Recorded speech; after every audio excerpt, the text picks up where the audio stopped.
చిత్తశుద్ధితో పనిచేయండి. ఎనిమిది హామీలు అమలు చేయకపోతే 10,000 మహిళలు 10,000 గ్రామాల్లోకి వెళ్తారట. 1,00,00,000 మంది మహిళలను కోటీశ్వరులు చేస్తామని మాట్లాడిపోయింది.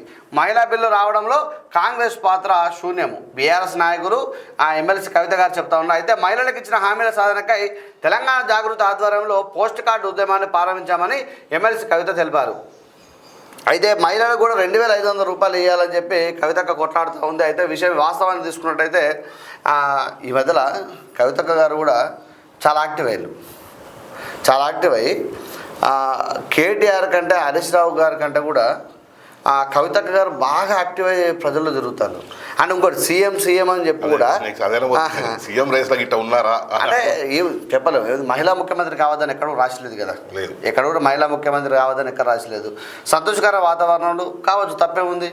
అంటే అవగాహన ఉన్న వ్యక్తి, కొట్లాడిన వ్యక్తి, మళ్ళీ 10 మందిలో కూడా సమాధానం చెప్పే వాక్చతురమ ఉన్న గొప్పగా మాట్లాడే వ్యక్తులలో, తెలంగాణ రాష్ట్రంలో గొప్పగా మాట్లాడే వ్యక్తులలో కవితక్క గారు కూడా ఉంటారు. కాబట్టి తప్పేం లేదు. అవుతాయి మహిళగా మేము కూడా స్వాగతిస్తూ ఉన్నాం. తప్పే ఉంది దాంట్లో కదా. 100% కొట్లాడుతూ ఉన్నారు కాబట్టి ఎక్కువ శాతం ఇప్పుడు బీసీ ఉద్యమాల విషయంలో కానీ కొన్ని విషయాల్లో కొన్ని స్టేట్మెంట్స్ ఇస్తూ ఉన్నారు. నేను చూస్తూ ఉన్నాను, కొన్ని స్టేట్మెంట్స్ కరెక్ట్ వస్తూ ఉన్నాయి. అట్లా అయితే ప్రజలకు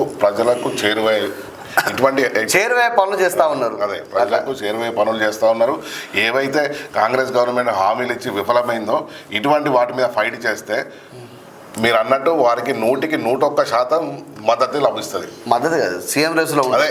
కానీ పరిస్థితి మరి కేటీఆర్ గారి పరిస్థితి ఏంది మరి?